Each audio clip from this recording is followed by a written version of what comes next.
Sometimes, betrayal doesn't arrive with a scream. It comes in silence, from the person who once vowed to protect you.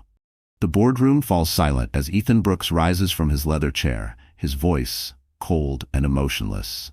"Lena Brooks, you're fired, effective immediately." Lena's hand instinctively moves to her stomach. "Ethan, I'm pregnant." He laughs, the sound echoing off the glass walls. "Convenient timing. Security will escort you out."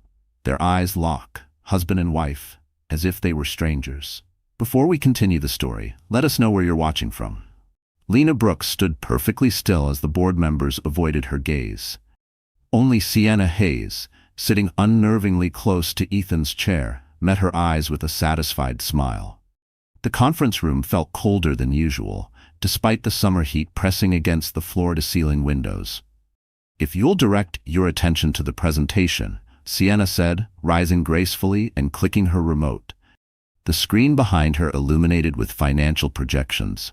"As you can see, the operations department has been underperforming for the past 3 quarters. Lena frowned.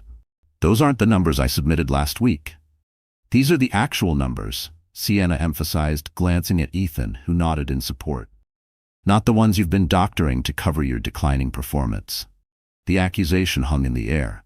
Board members shifted uncomfortably in their seats. "That's absurd," Lena said, her voice steady despite the hammering of her heart. "I can show you the original reports right now." "We've already checked your laptop," Ethan interjected. "It found evidence that you've been manipulating data for months." He slid a folder across the polished table. "The evidence is quite clear." Lena didn't touch the folder. She knew whatever it contained was fabricated. Instead, she looked directly at Caleb Mitchell, their largest investor, who had always respected her business acumen. "Caleb, you know this isn't true." Caleb looked down, unwilling to meet her eyes. He'd known the Brookses for years, had been at their wedding. His silence spoke volumes. "The board has already voted," Ethan continued, his voice detached as if addressing a stranger rather than his wife of 8 years.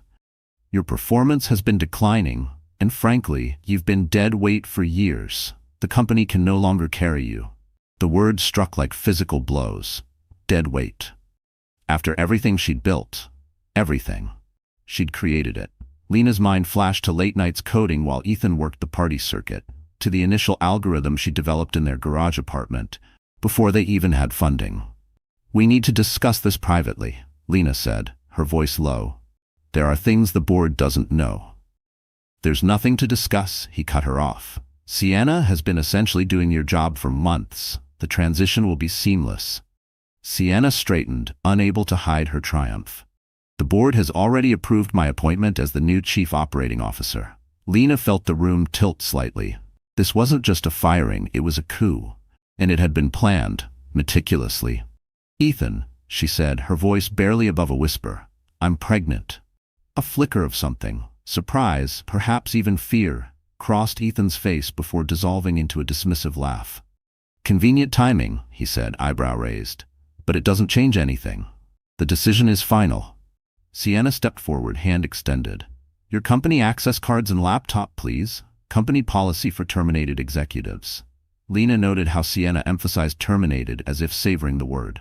Slowly, she removed her access card from around her neck and unplugged her laptop as she handed them over. Sienna leaned in close. "He never loved you," she whispered, her perfume overwhelming. "You were just useful, until you weren't."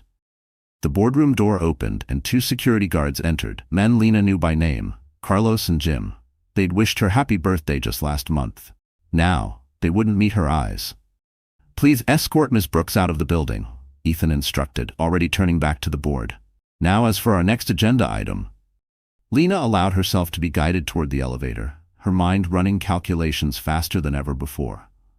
As the doors closed, she caught a final glimpse of the boardroom. Ethan already laughing at something Sienna had said, the board members relaxing now that the unpleasantness was over. Carlos shifted uncomfortably beside her. "I'm sorry, Miss Brooks. We're just doing our job." "I understand, Carlos," she said softly. "How's Maria's pregnancy going?" His eyes widened in surprise that she remembered his wife's condition. "Good, thank you. We find out if it's a boy or girl next week." Lena nodded, maintaining her composure as they crossed the lobby. Employees stared as security escorted their COO through the atrium. Some looked confused. Others quickly averted their eyes. Lena kept her head high. But behind her calm expression, her pulse pounded. Each step away from everything she had built felt like being stripped layer by layer. Every footstep echoed like betrayal. Her pace measured. Outside, the summer heat hit her like a wall. Carlos and Jim accompanied her to her car, standing awkwardly as she unlocked it. "Again, we're really sorry, Ms. Brooks," Jim said. Lena smiled gently. "It's not your fault. Take care of yourselves."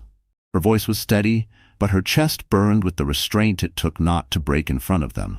They were just doing their jobs, kind men trapped in a cruel order. They watched as she settled into the driver's seat, closing the door with a decisive click. Only when they turned to walk back toward the building did Lena's composure falter. Her vision blurred for a second, but she blinked it away. Not now. Not here. Her hands trembled as she reached for her personal phone. Not the company one she'd surrendered. She scrolled to a contact simply labeled contingency and pressed call. A woman's voice answered immediately. "Lena? Has it happened?" Lena watched the Stratos Edge Capital logo gleaming in the sunlight. The company she had built from code and dreams now turned against her. "It's time," she said, her voice finding new strength. "They've made their move." 3 hours later, Lena sat in her personal home office, a space Ethan rarely entered. While their main house stood in Gold Coast, a sprawling modern showcase for entertaining clients and investors, Lena had maintained this small apartment near downtown. Officially, it was an investment property, but she'd kept it as her private workspace for years. Here, surrounded by her original coding notebooks and personal servers, Lena reviewed files on her personal laptop, the one Ethan knew nothing about. On the screen, the original algorithm that had made Stratos Edge a billion-dollar company scrolled by, elegant in its complexity. Each line of code felt like a battle scar she had earned, the product of long nights, missed anniversaries, silent tears. This wasn't just code, it was proof. 5 years ago, when Lena had developed the predictive algorithm that revolutionized supply chain management, Ethan had been focused on raising their first serious round of funding. While he wined and dined potential investors, Lena had worked through nights perfecting the code. When it was ready, Ethan had insisted on presenting it himself. "Investors respond to confidence, Lena," he'd said. "You get nervous in presentations. Let me handle this part. We're a team, remember?" She'd agreed, believing in their partnership. She hadn't realized then that we only mattered when it served him. That was her first mistake. A notification pinged on her screen, a news alert announcing an impromptu press conference at Stratos Edge, scheduled for tomorrow morning. They weren't wasting any time. Lena opened her personal safe, hidden behind a bookshelf, and extracted a thick folder labeled Origin.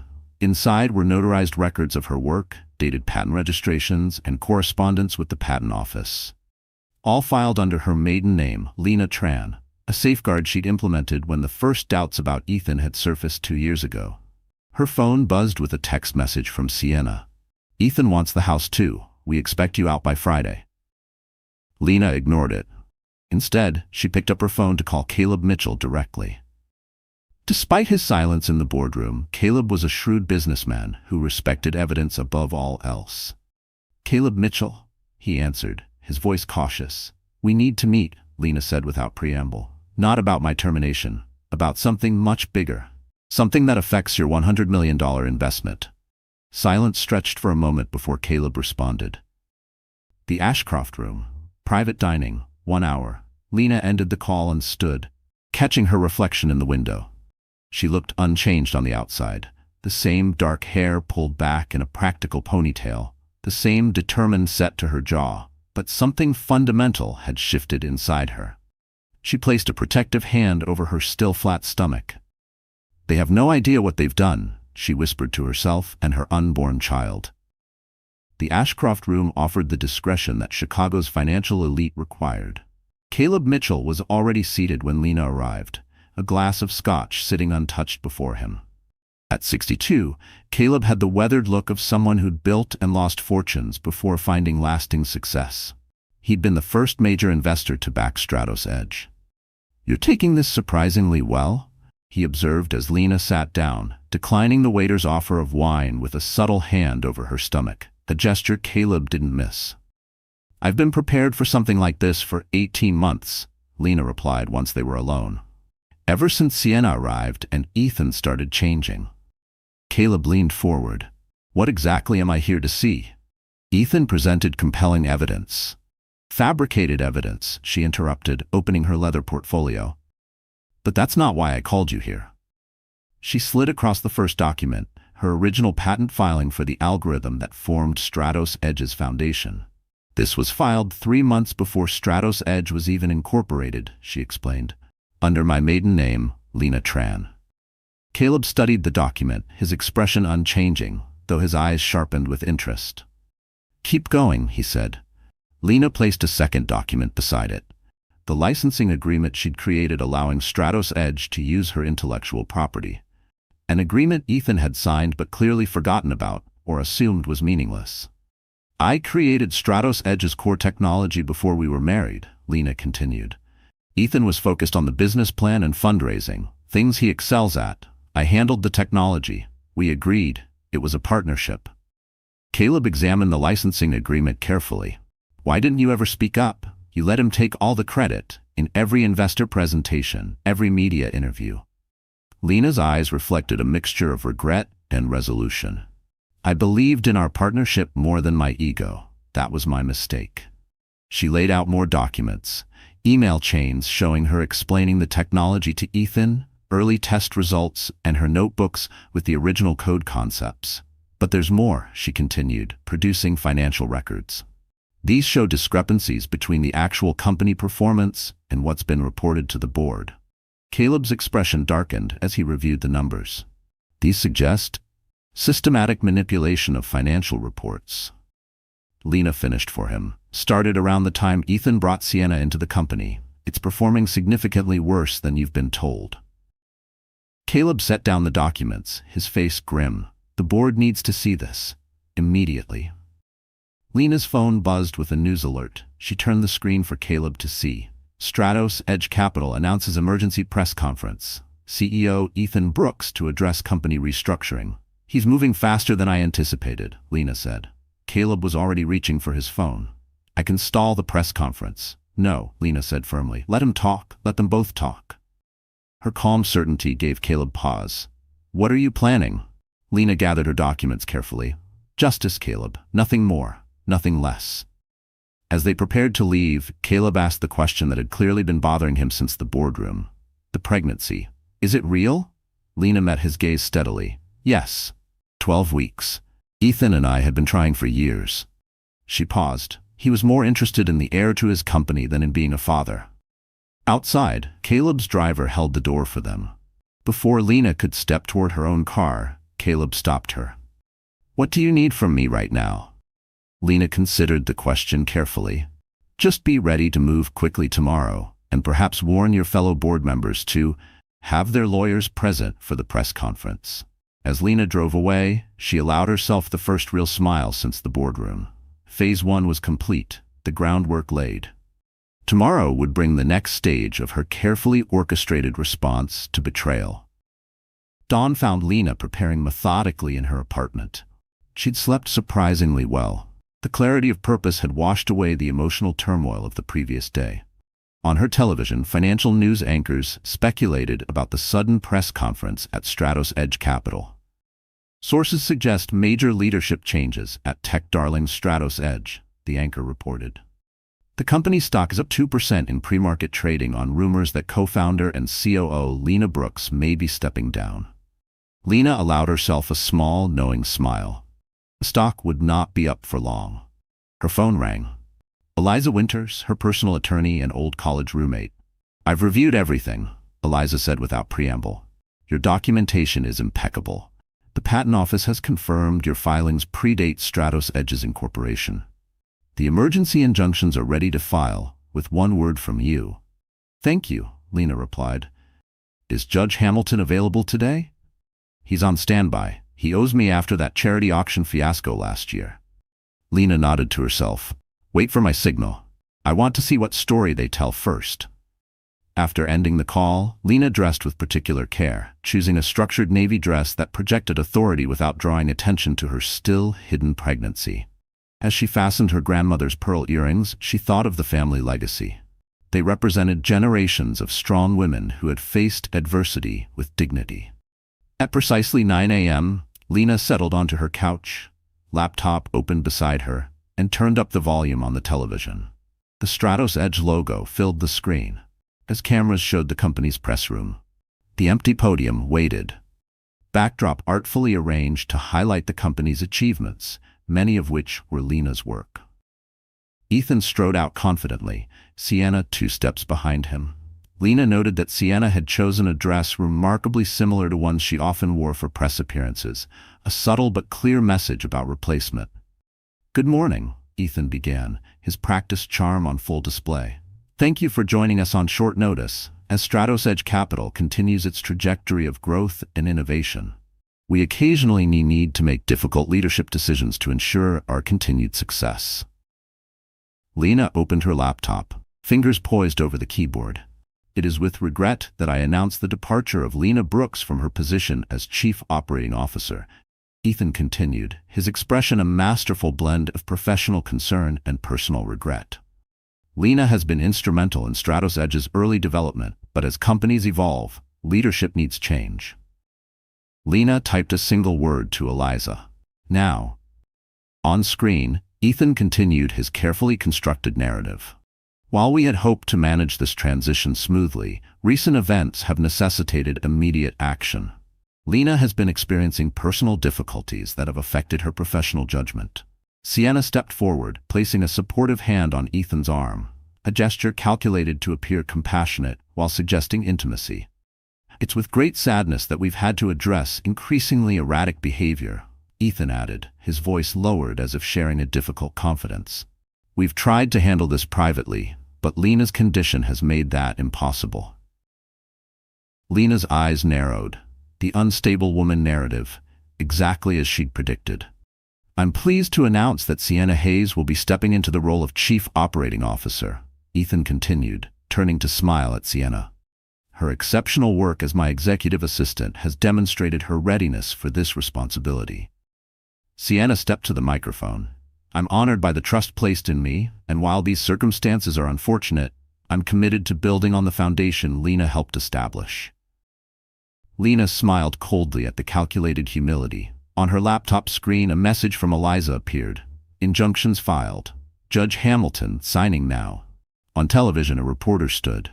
"Mr. Brooks, can you elaborate on Ms. Brooks' condition and erratic behavior?" Ethan adopted a pained expression. "Out of respect for Lena, I'd prefer not to detail the specific incidents.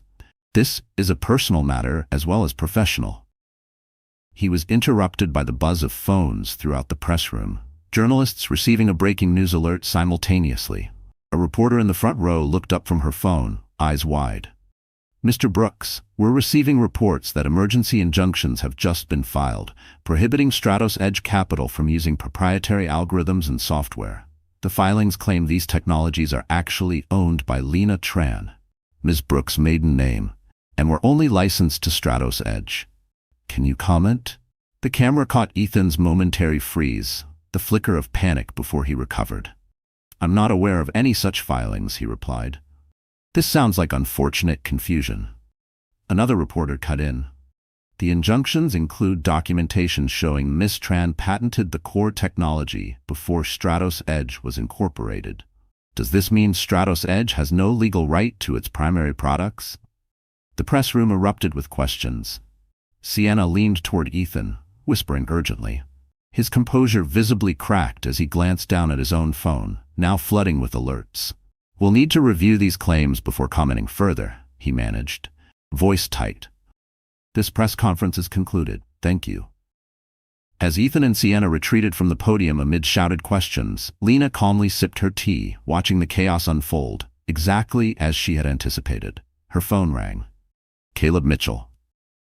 "The board is in emergency session," he said without greeting. "Ethan claims this is all fabricated revenge. His lawyer is already calling it the desperate actions of a disturbed woman." "As expected," Lena replied calmly.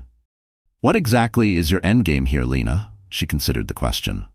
Truth, Caleb. Simply truth. Every lie they tell will be another nail in their coffin. After ending the call, Lena opened another file on her laptop, contingency plans developed over months of quiet preparation. Phase 2 had begun precisely on schedule. By noon, Stratos Edge's stock had dropped 18% as market uncertainty about the company's right to its own technology triggered a sell-off.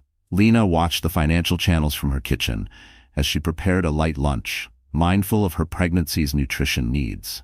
Her phone hadn't stopped ringing. Board members, company executives, even old college friends now working in tech journalism. She answered none of them. Instead, she sent the same text response to all. I will address all questions tomorrow.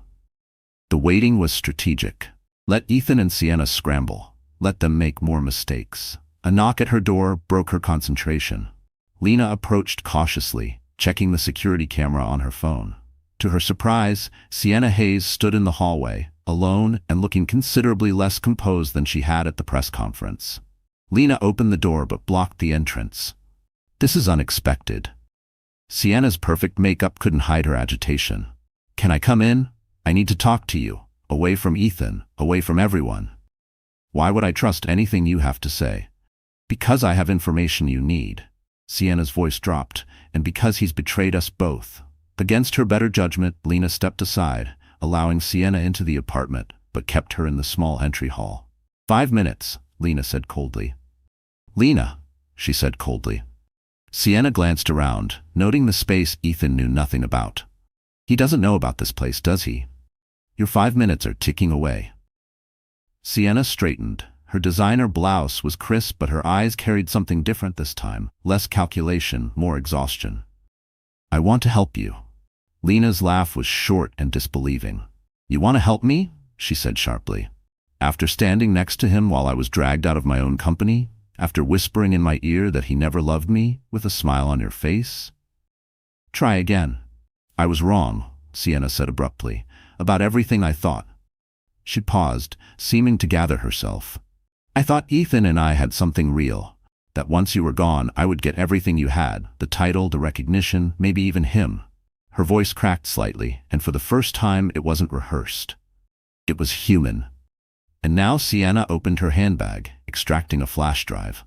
Last night, after the board meeting, I overheard Ethan on the phone with Lawrence Chen from Global Tech.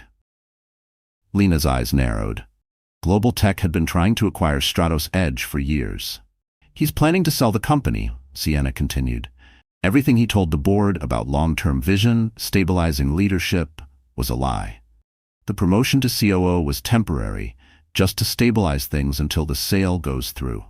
He was laughing about it, saying neither of us would be necessary once he cashed out. Lena maintained her skeptical expression. You expect me to believe this sudden change of heart? I recorded the conversation, Sienna said, holding up the flash drive, along with other things. You should hear it. Her hand trembled just slightly as she held it out. I wanted your position, not your humiliation. He went too far. Lena made no move to take the drive. Why would you turn on him now? Because I finally realized I'm just another tool to him. Just like you were, Sienna's polished veneer cracked slightly. All this time I thought I was winning. Turns out I was just next. And because what he said about your pregnancy was unforgivable. Lena considered Sienna carefully. This could be an elaborate trap, Ethan sending Sienna to gather information or plant false evidence. But the fear in Sienna's eyes seemed genuine. If this is some kind of setup. It's not, Sienna interrupted. Test the files. Verify them however you need to. I can get more evidence if you need it. There was something desperate, not just guilty, but scared. Lena finally took the flash drive, though she had no intention of inserting it into any of her computers without a thorough security scan. If what you're saying is true, Lena said carefully, what exactly are you hoping for here? Sienna's answer came without hesitation. Protection.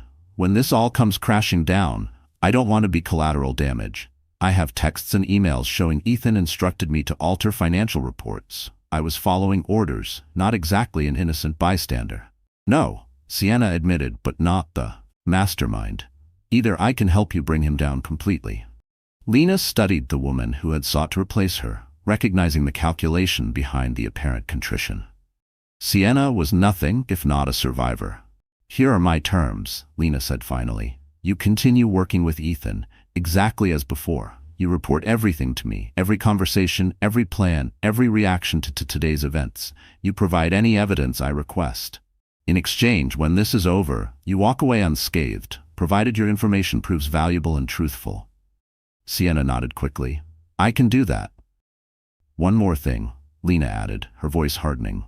If I discover you're playing both sides, the consequences will make today's stock drop look like a minor correction. Are we clear? Crystal clear, Sienna replied.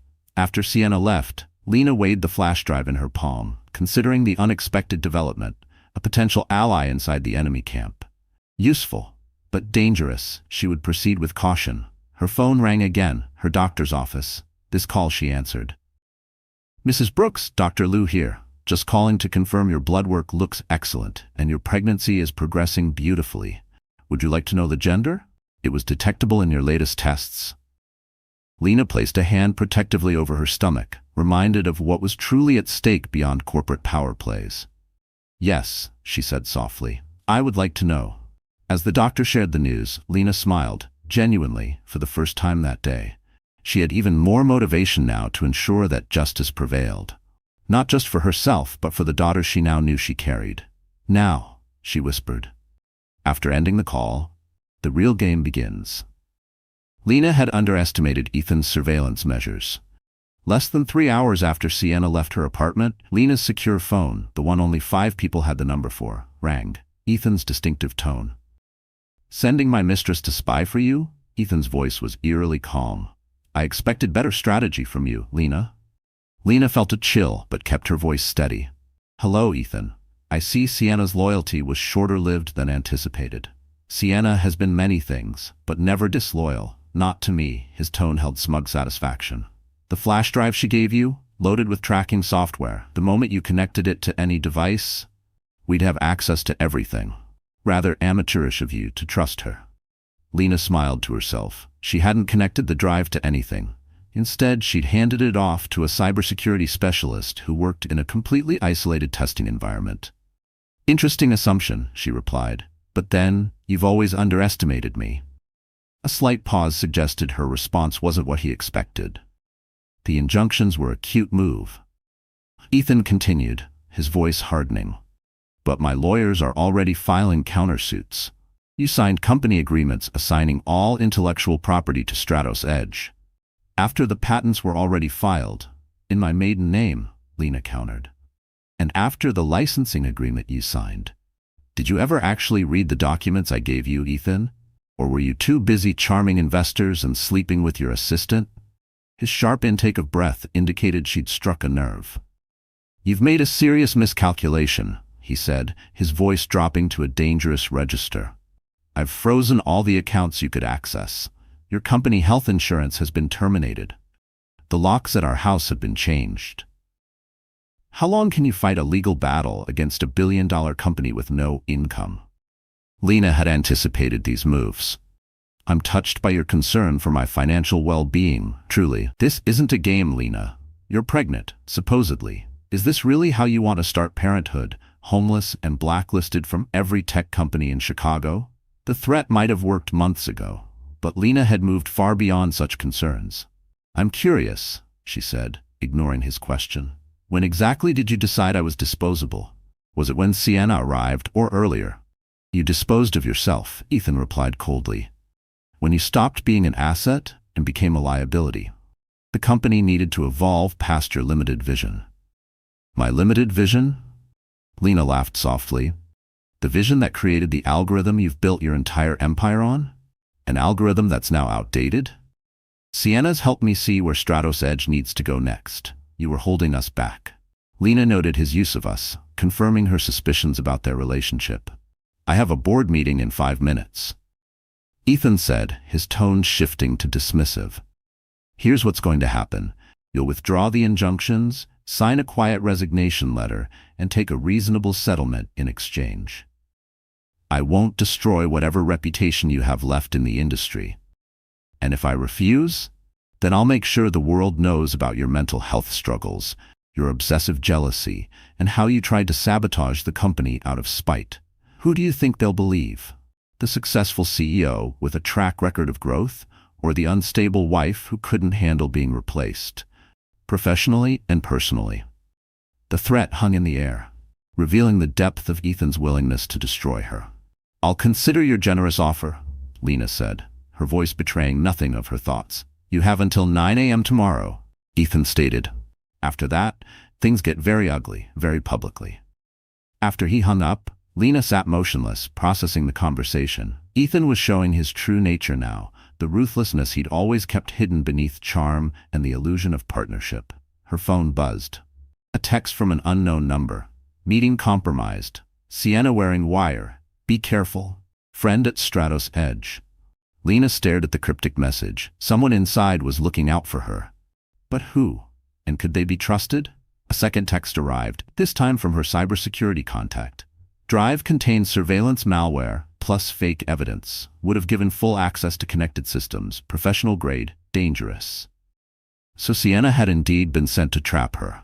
Lena felt a cold anger replace her earlier shock. The game was escalating faster than anticipated, and the players were proving more ruthless than she'd even calculated. She picked up her phone and dialed Eliza. "Ethan just called, with threats," she explained to her attorney. "And apparently, Sienna was wearing a wire when she came to see me earlier."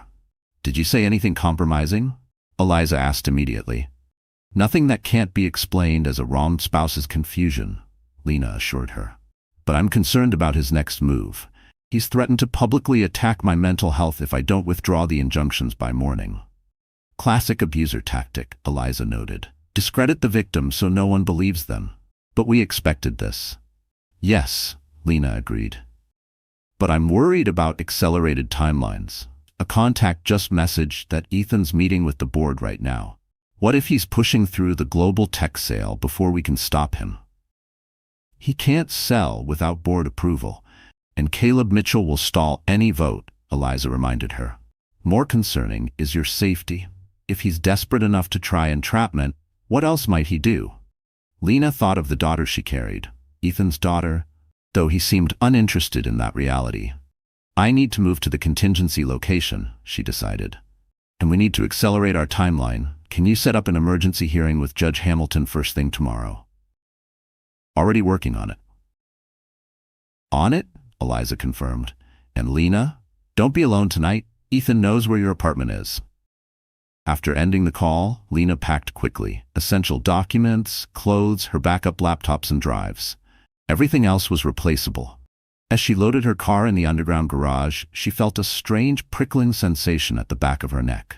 Looking up, she caught a glimpse of movement near the garage entrance. A dark sedan pulling away too quickly. Not parked. Not idling. Waiting.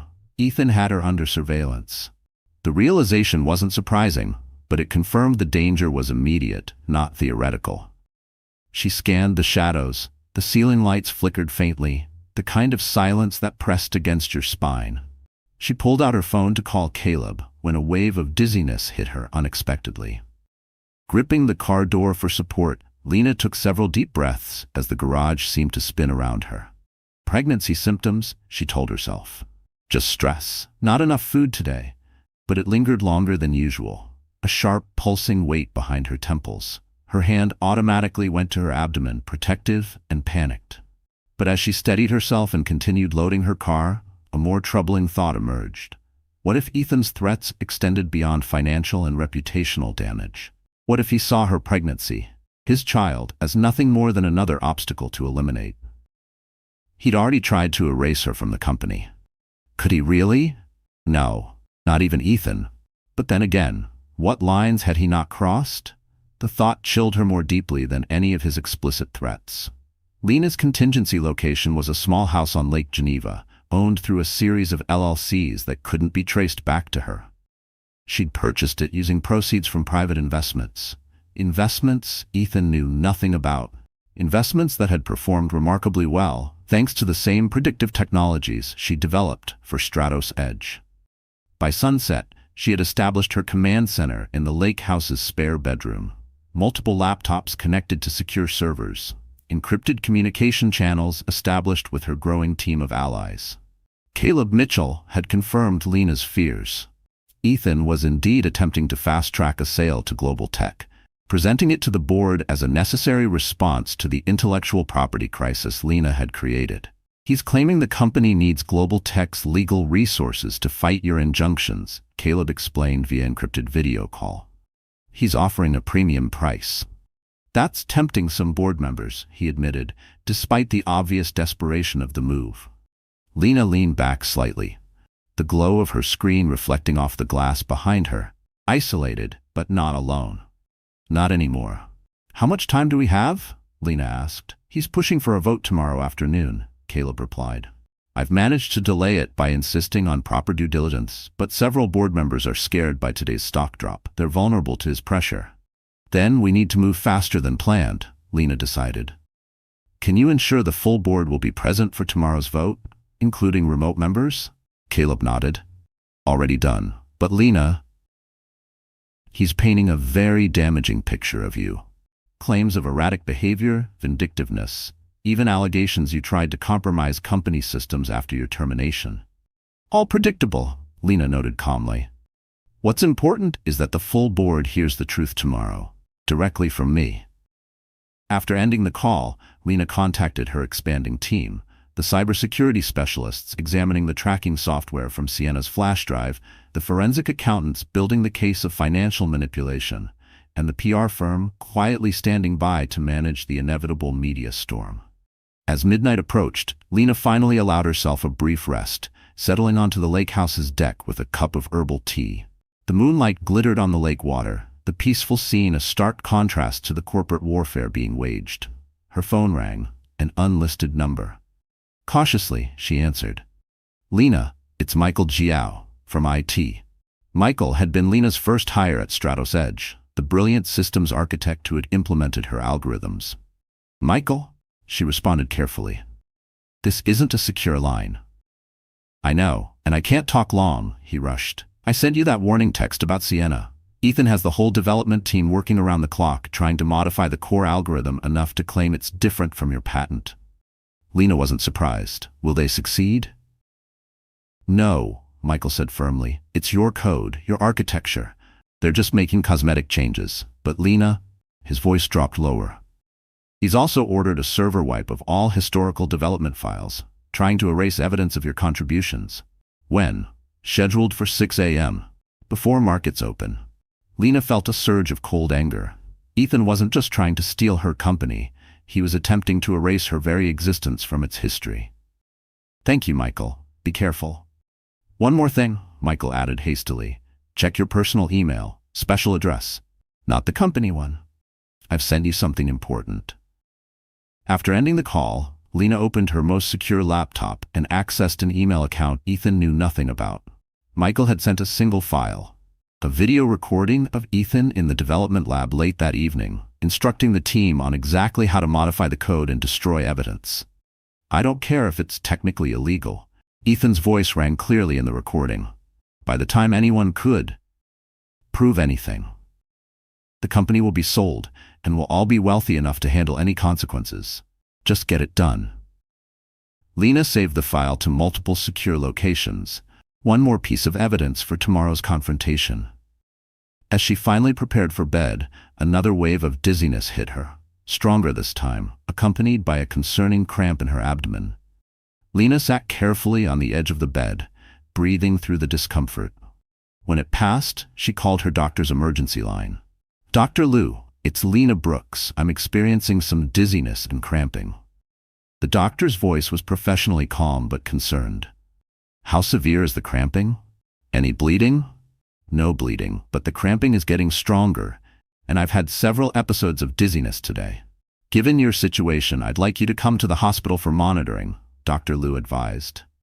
Stress can significantly impact pregnancy, and from what I've seen in the news today, you're under extraordinary stress. Lena hesitated, considering the security implications of a hospital visit. Ethan would certainly have people watching medical facilities. I understand your concern about privacy, given the circumstances, Dr. Liu added, seeming to read her thoughts. I can arrange for you to come through a private entrance and use a pseudonym in our system. The cramping returned, sharper this time. Lena made her decision. I'll be there in 30 minutes. The hospital corridors were eerily quiet at 2 a.m. as a nurse escorted Lena to a private room in the maternity ward. True to her word, Dr. Liu had arranged discreet entry and registration under the name Sarah Chen. Your blood pressure is significantly elevated, Dr. Liu observed after completing her examination, and you're showing early signs of dehydration. Neither is immediately dangerous, but both need addressing to protect your pregnancy. Lena nodded as a nurse attached an IV to deliver fluids and medication to relax her uterine muscles. I need to be able to leave by 7 a.m., Lena explained. There's a situation I have to handle personally. Dr. Liu frowned. Medically, I'd prefer you rest here for at least 24 hours. This level of stress is dangerous for both you and your baby. I understand, but that's not an option right now. After tomorrow, I promise, I'll take better care. The doctor looked skeptical but nodded. I'll have the nurse check your vitals hourly. If the medication stops the cramping and your blood pressure stabilizes, I'll discharge you, with strict limitations. But Lena, your body is sending warning signals. Listen to them. After the doctor left, Lena settled back against the hospital pillows, one hand resting protectively over her stomach. The monitor beside her bed showed her daughter's heartbeat, strong and steady, despite everything. We're going to fix this, she whispered to her unborn child. And then we'll build something better, something honest. She closed her eyes, allowing herself a few hours of desperately needed rest before the final confrontation. Tomorrow would determine not just her future, but her daughter's legacy. The morning brought both relief and renewal. Lena's medical crisis had stabilized, the cramping had stopped, and her blood pressure had lowered to acceptable levels. Dr. Liu reluctantly signed the discharge papers at 6:30 a.m., with strict instructions for follow-up care. Whatever you're doing today, promise me you'll sit when possible. And stay hydrated, the doctor insisted, handing Lena a medical-grade water bottle. Your pregnancy should be stable if you're careful, but I'm still concerned about your stress levels. Lena nodded gratefully. After today, things will be different. As she left through the hospital's private exit, Lena checked her phone. Multiple messages confirmed that her team had executed their overnight assignments precisely. Michael had successfully protected key historical files from Ethan's ordered purge. The forensic accountants had completed their analysis of the financial manipulation. Judge Hamilton had scheduled the emergency hearing for 8 a.m. Everything was in place for the final act. At 7:45 a.m., Lena entered the courthouse through a side entrance, meeting Eliza in a private conference room. Her attorney looked surprised at the hospital bracelet still on Lena's wrist. You're coming straight from the hospital?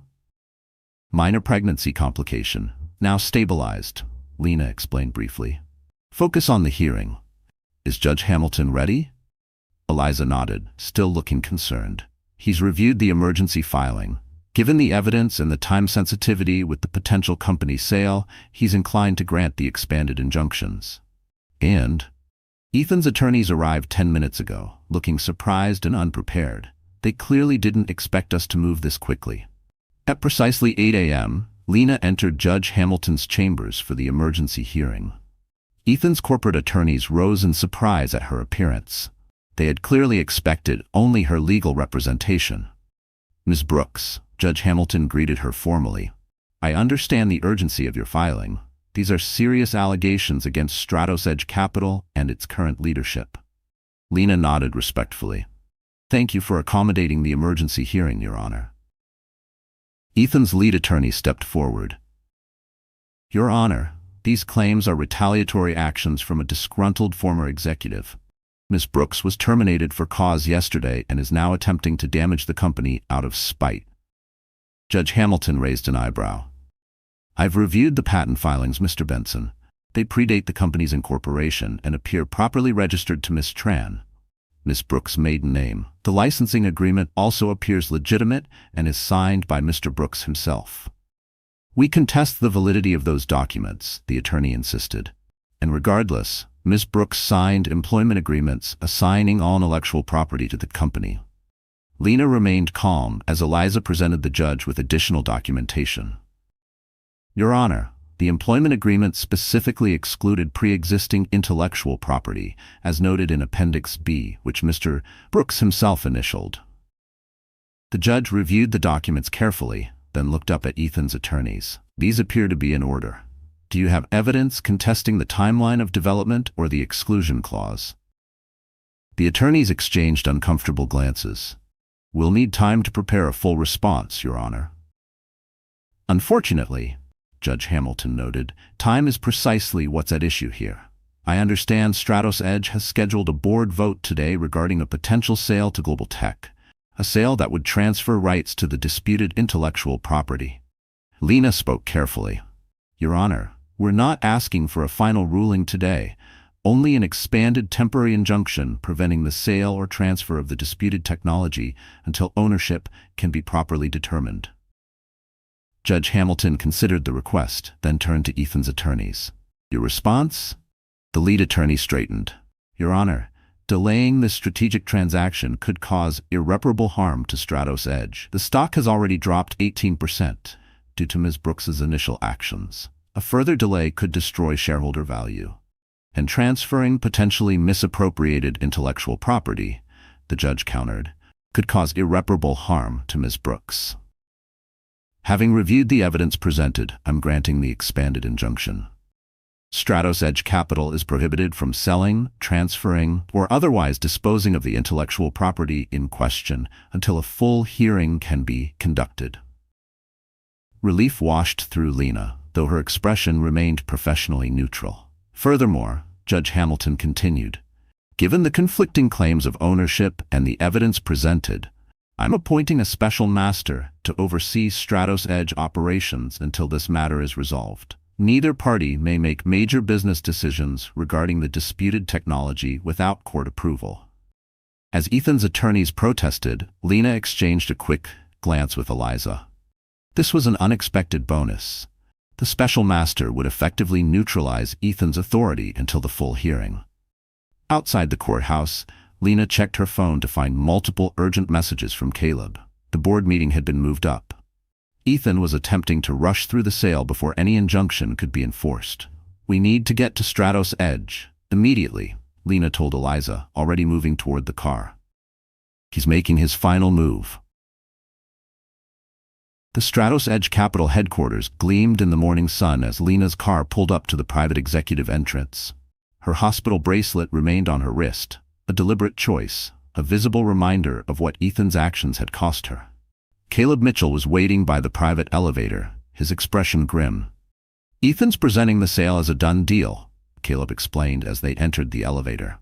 He claims the legal issues are minor and can be handled after closing. Several board members are wavering. Has he mentioned the expanded injunction? Lena asked. No, I don't think he knows yet. Lena nodded, checking her phone one last time before putting it away. Is Sienna there? Front and center, backing every word Ethan says. The elevator doors opened directly into the executive floor, where the boardroom stood behind glass walls. Through them, Lena could see Ethan at the head of the table, gesturing emphatically, while Sienna stood supportively behind him. Board members sat around the massive table, some looking convinced, others troubled. Lena took a steadying breath, one hand briefly touching her stomach in a private moment of resolve. Ready? Caleb asked quietly. Since the day I wrote the first line of code, she replied. As Lena and Caleb entered the boardroom, the effect was immediate and dramatic. Ethan faltered mid-sentence, his practiced confidence visibly shaken by her appearance. Sienna's eyes widened in alarm. Lena, Ethan recovered quickly, his voice shifting to concerned husband mode. This isn't appropriate. You're clearly not well. He gestured toward her hospital bracelet. Several board members looked.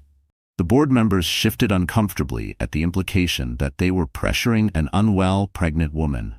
I'm perfectly well, Ethan, Lena replied calmly, her voice carrying throughout the room, though I did spend the night in the hospital due to pregnancy complications caused by stress. Stress directly resulting from your actions. Before Ethan could respond, Lena addressed the board directly. Members of the board, I apologize for this unorthodox entrance, but I've just come from an emergency court hearing where Judge Hamilton has granted an expanded injunction that specifically prohibits the sale you're currently discussing. She handed copies of the court order to Caleb, who distributed them around the table. "This is absurd," Ethan interjected, his composure cracking. "She's trying to destroy the company out of spite." Lena remained steady. "The court has also appointed a special master to oversee Stratos Edge operations until the ownership dispute is resolved. Any vote today to sell the company would be in direct violation of a federal court order." Board members exchanged concerned glances, legal counsel leaning in to whisper urgently to the chairman. Ethan slammed his hand on the table. "This is a delaying tactic, nothing more. Her claims have no merit, and our attorneys will have this injunction lifted by tomorrow." "Perhaps," Lena acknowledged. "But Global Tech won't proceed with a transaction clouded by such significant legal uncertainty, especially when they learn about the financial irregularities." A tense silence fell over the room. "What financial irregularities?" asked Catherine Westbrook, the audit committee chair. Lena nodded to Caleb, who distributed another set of documents. "These reports show systematic manipulation of financial statements over the past 18 months, Lena explained. "Revenue has been artificially inflated, expenses hidden in subsidiary accounts, performance metrics manipulated to present a more favorable picture than reality." Ethan's face flushed with anger. "These are fabricated, more desperate attempts to damage the company she claims to care about." "The documents speak for themselves," Lena continued calmly. "And I've provided the forensic accounting methodology that identified the discrepancies. Your own audit team can verify everything." Catherine Westbrook was already reviewing the documents, her expression growing increasingly troubled. "These reference internal accounts I've never seen in our reporting." "Because they were deliberately kept from the audit committee," Lena confirmed. "Mr. Mitchell has access to the complete records as a major investor who conducted his own due diligence." Caleb nodded gravely. "I verified the discrepancies independently. They're real, and they're significant." Ethan's confident facade was crumbling visibly. "This is a coordinated attack on the company," he said, voice rising. "Lena was terminated for cause. She has no standing here." "About that termination," Lena responded, her voice cooling, "I think the board should understand exactly what happened. She placed a USB drive on the table. This contains evidence that I created Stratos Edge's core technology before the company existed, properly patented it, and licensed it to Stratos Edge. It also contains documentation of my contributions to every major technological advancement this company has produced." Ethan stepped toward her, his voice dropping to a threatening whisper. "You need to leave, now." Lena stood her ground. "I'm not going anywhere, Ethan. Not this time." Suddenly, Sienna moved forward, placing a restraining hand on Ethan's arm. "Ethan, maybe we should take a break and consult with legal counsel, privately." The gesture was telling, Sienna attempting to prevent Ethan from making the situation worse. But Ethan shook off her hand roughly. "I don't need a break," he snapped. "What I need is for my unstable, vindictive ex-COO to be removed from this meeting." He gestured toward the security personnel standing by the door.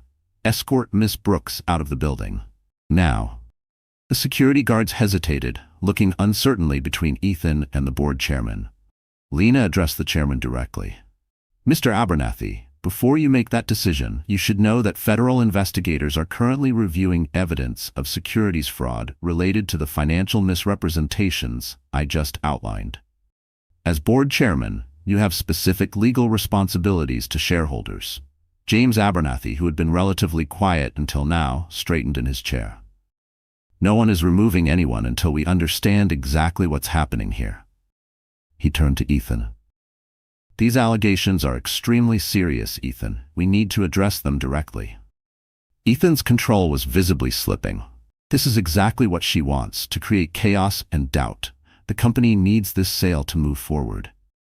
Global Tech has given us a deadline.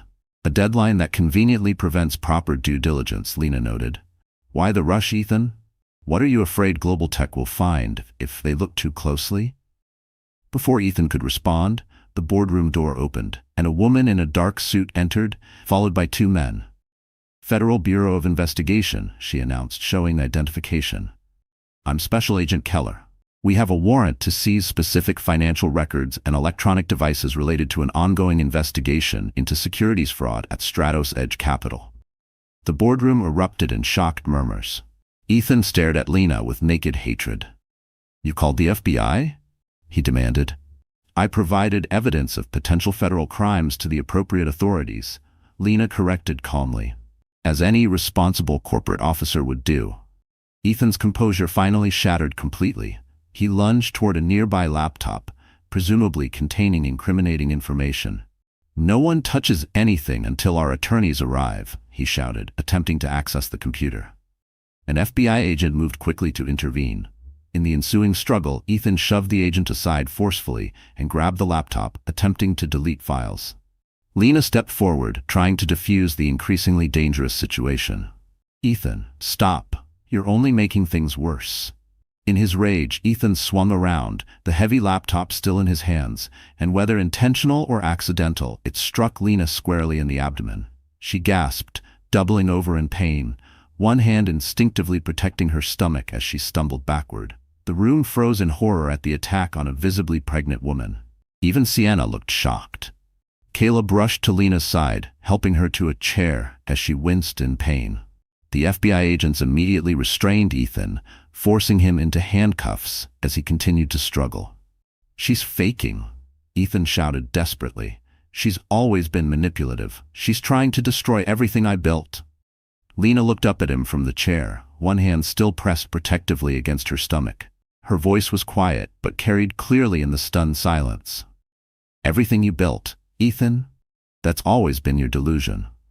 In that moment, with Ethan restrained and Lena injured but unbowed, the power dynamic shifted irrevocably. Board members who had been uncertain now looked at Ethan with open disgust. Sienna stepped forward, unexpectedly. "I have information relevant to your investigation," she told Agent Keller, "including documentation of financial manipulations I was instructed to perform." Ethan's eyes widened in disbelief. "Sienna, what are you doing?" She didn't look at him, choosing the right side, finally. As medical personnel arrived to check on Lena, Agent Keller approached her carefully. "Ms. Brooks, do you need to return to the hospital?" Lena winced as the paramedic. The paramedic checked her vital signs, but Lena shook her head. "Not yet. There's something the board needs to see first." Despite protests from the medical staff, Lena insisted on addressing the board one final time. With Caleb's support, she stood carefully, facing the shocked directors. "What you've witnessed today is the culmination of a deliberate campaign to erase my contributions and steal what I built," she said, her voice steady despite the pain. "But it's also a chance to draw a line, not just between past and present, but between who we were and who we choose to become. But it's also an opportunity for Stratos Edge Capital to begin again with integrity." She nodded to Caleb, who distributed final copies of her proposal to the board members. "This document outlines a path forward. The technology remains licensed to Stratos Edge under fair terms. I return as Chief Innovation Officer. A proper governance structure is reinstated, with transparent financial reporting and a corporate culture that values contribution over credit." Board members reviewed the document in silence. The weight of the moment was palpable, Ethan's voice still echoing in their ears, the chaos still fresh, and here stood Lena, bruised but unbroken, offering not revenge but reform. The stark contrast between Lena's composed leadership and Ethan's violent outburst was impossible to ignore.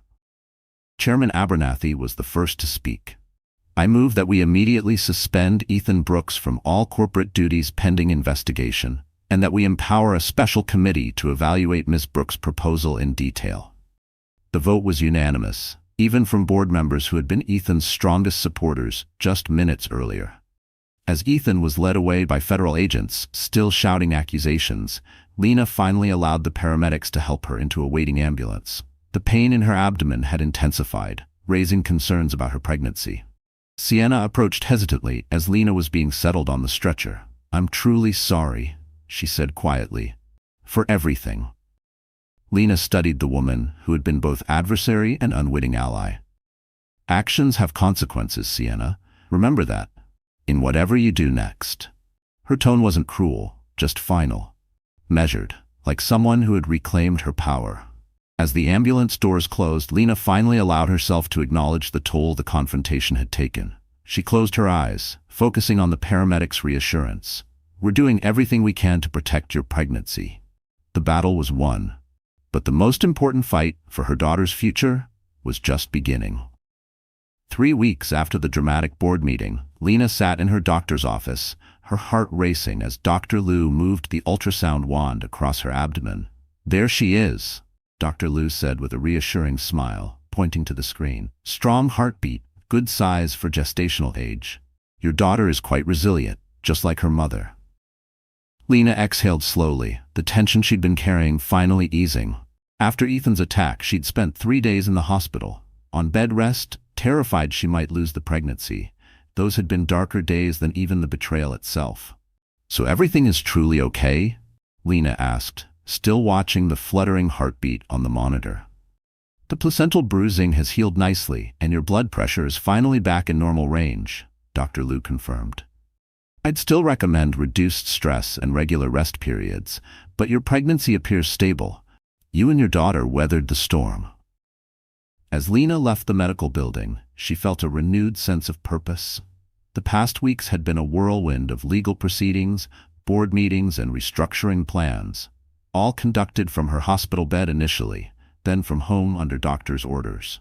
Ethan remained in federal custody, denied bail due to flight risk after investigators discovered offshore accounts and a planned exit strategy. The charges he faced were substantial: securities fraud, financial misrepresentation, assault, and attempted destruction of evidence. Sienna had indeed provided crucial testimony, receiving limited immunity in exchange for her cooperation. Lena's phone chimed with a message from Caleb. "Board approved the final restructuring plan, unanimous vote. Ready when you are." She smiled, texting back, "Meeting them at 2 p.m. The Stratos Edge Capital, soon to be renamed, headquarters looked different to Lena as her car pulled up to the main entrance. Rather than the executive access she had used before, she entered through the main atrium. Employees stopped to watch as she walked through, her pregnancy now visibly showing at 16 weeks. Some nodded respectfully, others seemed uncertain how to react to her return. The boardroom where the dramatic confrontation had occurred had been redesigned, the imposing dark table replaced with a collaborative circular arrangement, the space brighter and more open, symbolic changes to match the substantive ones. Chairman Abernathy rose as Lena entered, extending his hand. "Welcome back, Lena. Or should I say, welcome to Walker Innovations." The board members applauded as Lena took her seat, not at the head of the table, but as part of the circle. The new arrangement reflected her vision for the company: collaborative leadership rather than hierarchical control. "Thank you all for your confidence," Lena began. "The past month has been challenging for everyone, but today marks a new beginning." She opened the presentation displayed on the room's screens, showing the rebranding and restructuring plan for what would officially become Walker Innovations the following week. "Our company was built on brilliant technology, but flawed values," Lena continued. "Walker Innovations will stand for both technological excellence and ethical leadership." For the next hour, Lena outlined her vision: transparent financial reporting, collaborative innovation processes, a corporate culture that rewarded contribution rather than internal competition. Most revolutionary was her proposal for industry-leading parental support policies, including on-site childcare, extended leave for all parents, and flexible work arrangements. "Some will say these policies are expensive luxuries," Lena acknowledged. "I say they're essential investments in our most valuable asset, our people." The board's approval was emphatic. By the meeting's end, Lena had been officially appointed Chief Innovation Officer, a new role focused solely on technology development rather than day-to-day operations. The CEO position would remain vacant for now, managed by a committee until a suitable candidate emerged. As board members filed out, Caleb remained behind. "Quite a transformation," he observed, "from fired COO to company namesake in less than a month." Lena shook her head. "It was never about my name on the building, Caleb. It was about building something honest, something my daughter can be proud of." Caleb nodded thoughtfully. "Speaking of building, have you decided about the house?" Lena knew he meant the sprawling West Ridge estate she had once shared with Ethan. The court had frozen most assets pending resolution of the criminal and civil cases, but granted Lena exclusive use of the property, given her pregnancy and the circumstances of their separation. "I'm selling it," she said decisively. "Too many shadows there. I found a place closer to the office, with a garden and good schools nearby." As Lena gathered her materials, a notification appeared on her tablet. Ethan's attorney, requesting a meeting to discuss settlement terms. "He's finally realizing the strength of the case against him," Caleb noted, glimpsing the message. Lena closed the notification without responding. "There will be time for that. Today is about looking forward, not back." The following weeks brought rapid change, as Walker Innovations emerged from the ashes of Stratos Edge Capital. The rebranding became official 6 weeks after the boardroom confrontation, marked by a modest ceremony that emphasized substance over spectacle. Lena had insisted there be no glorification of any individual, including herself.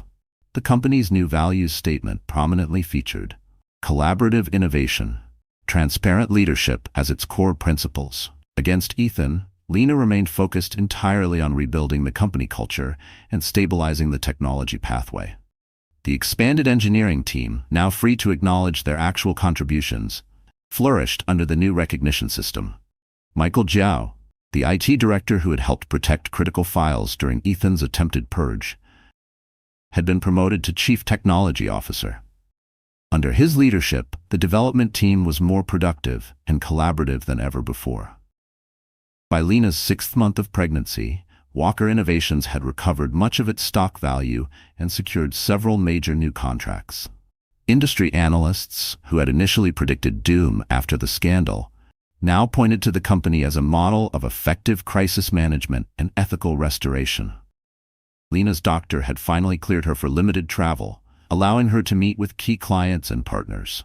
At one such meeting in New York, she found herself unexpectedly face-to-face with Sienna Hayes in the hotel lobby. Sienna looked different, the polished perfection replaced by a more authentic presentation.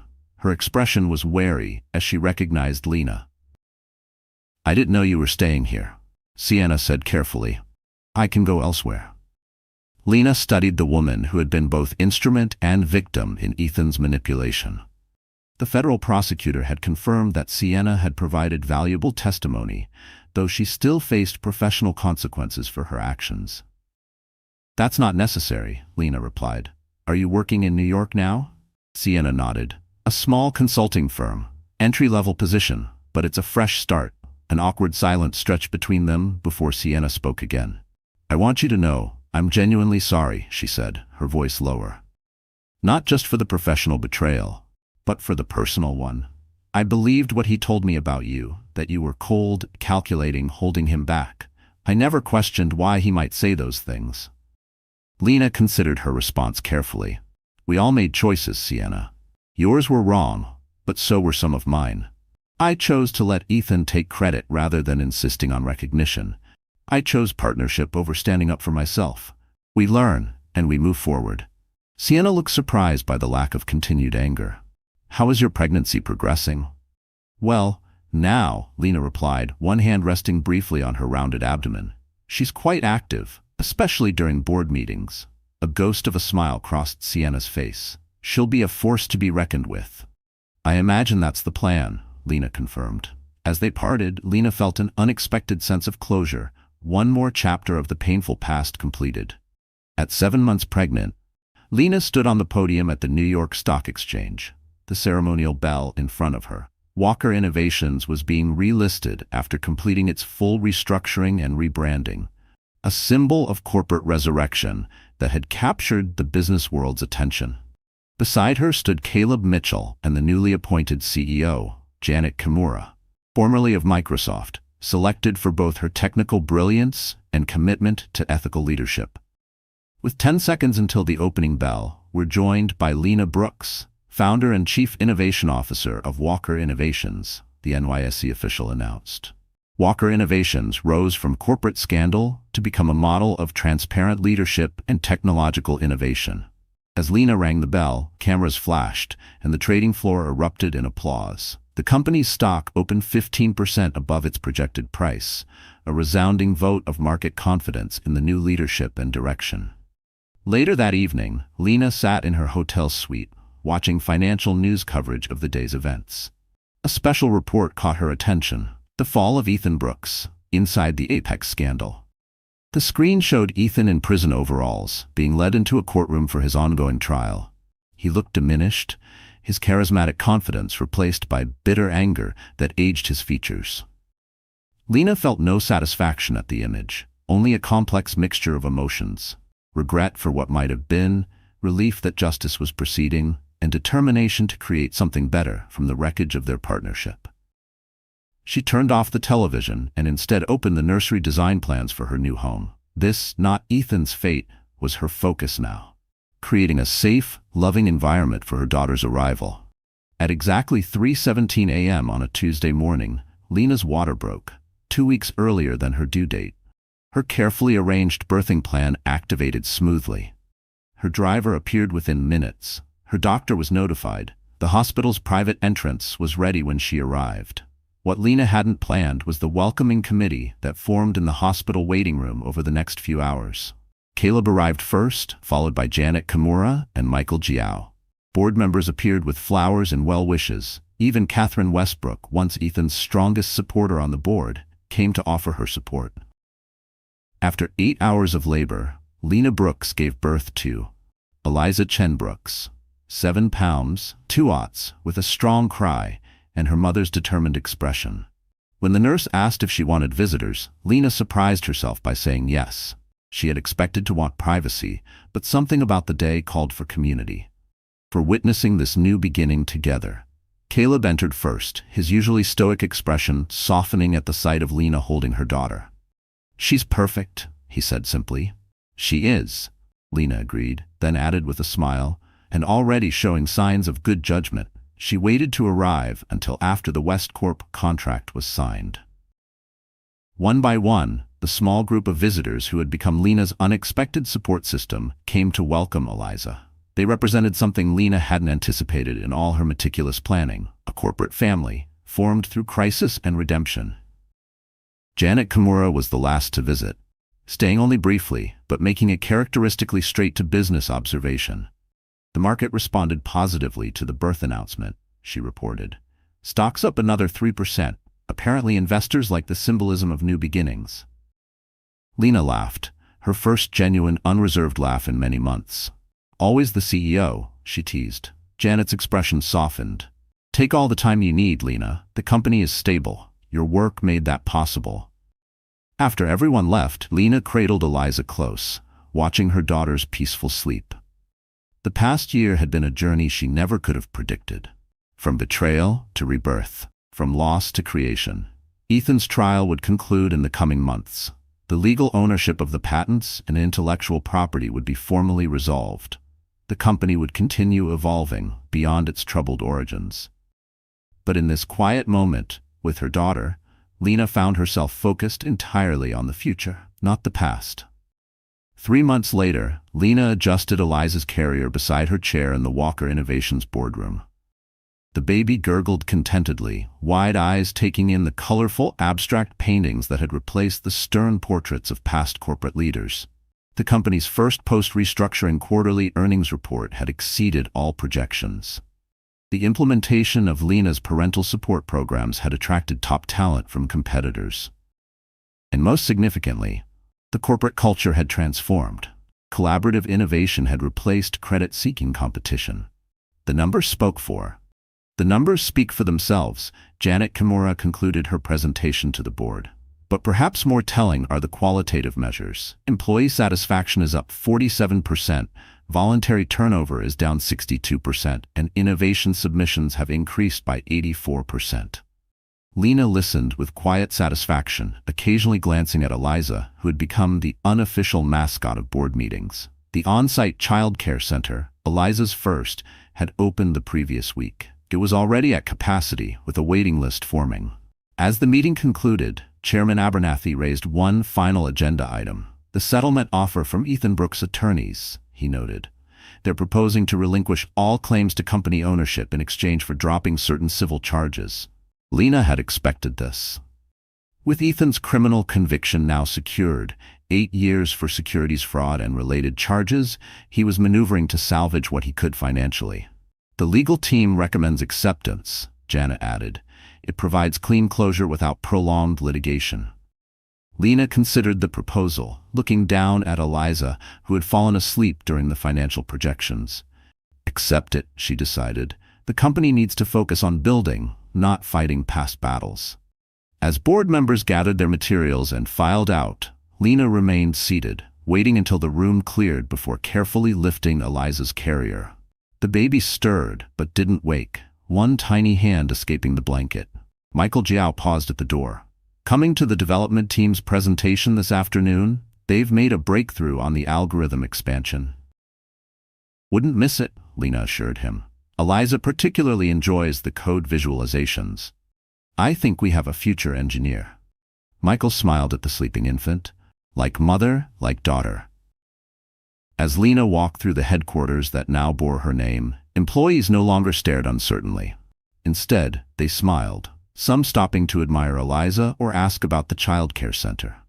In her office, designed with a comfortable seating area for infant care alongside technical work, Lena settled Eliza into the custom-designed bassinet before turning to her computer. A notification blinked on the screen. Ethan Brooks' settlement acceptance had been formally filed with the court. With that final legal tie severed, Lena felt an unexpected sense of completion. Ethan would serve his sentence and eventually be released, but their professional and personal connections were now conclusively ended. She turned to the window, looking out over the Chicago skyline, with Eliza sleeping peacefully beside her desk. The view reminded her of standing in that first small office years ago, explaining her algorithm to an excited Ethan, both of them dreaming of building something significant. Only now, she finally had. They had indeed built something significant. Just not what either of them had originally envisioned. Lena had lost a husband and a partner, but gained a daughter, and a company truly reflective of her values. Later that afternoon, as Lena presented the quarterly innovation roadmap to the executive team, with Eliza contentedly watching from her carrier, a board member leaned over to Caleb. Remarkable transformation, he observed quietly, from near collapse to industry leader in less than a year. Caleb glanced at Lena, composed, brilliant, and now unabashedly bringing her whole self to leadership. Then, at the engaged, collaborative team around the table, the most valuable lesson from all of this, Caleb replied, is one Ethan Brooks learned too late. Never underestimate what a woman will do to protect what's hers. On the presentation screen, Lena unveiled the company's expanded mission statement, prominently featuring their new guiding principle. Truth builds stronger foundations than deception ever could. Eliza gurgled in apparent approval, tiny hands reaching toward the future her mother was creating, one built on authenticity, resilience, and the power of beginning again. Dear friend, life doesn't always unfold the way we imagine. It breaks us, humbles us, and, if we choose, rebuilds us into something stronger.